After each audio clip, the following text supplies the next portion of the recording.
the forces or the powers, reading from the Gospel of Philip. There are forces that don't want us to be saved. They act for their own sake.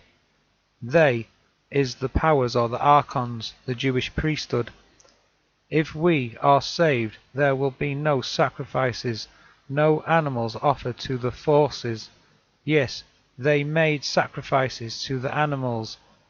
They were alive when they offered them, and then they died. As for man, they offered him up to God, dead, and he lived.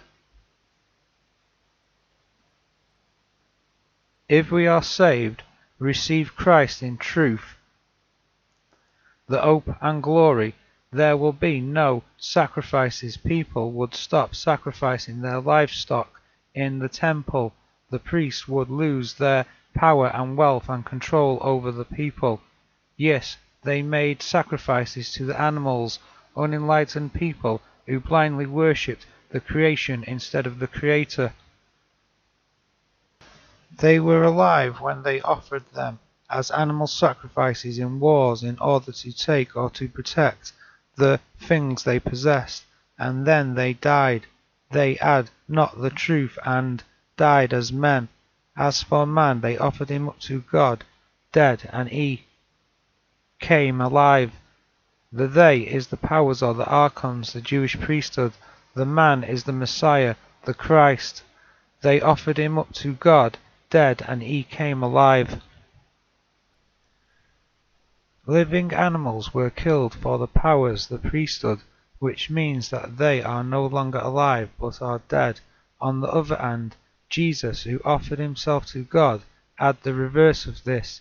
He was previously dead due to his being born of a woman inheriting sinful flesh, but now God has made him alive. As well, people who offer themselves to God also undergo the same reversal of this.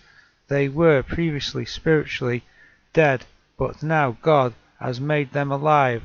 This is the spiritual resurrection.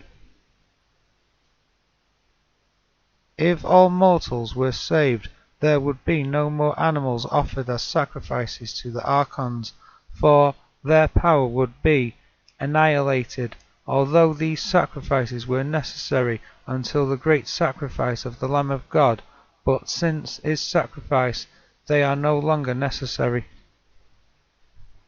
When animals are brought to the altar to be sacrificed, they are alive, but when they have been sacrificed, they are dead.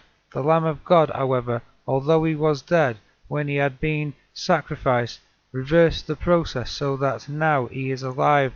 The sacrificing of animals produced spiritual death, but the sacrifice of the Lamb of God has produced spiritual life for everyone who comes to him to be filled with knowledge. The knowledge is the bread of life or the tree of life. These are an equivalent expression.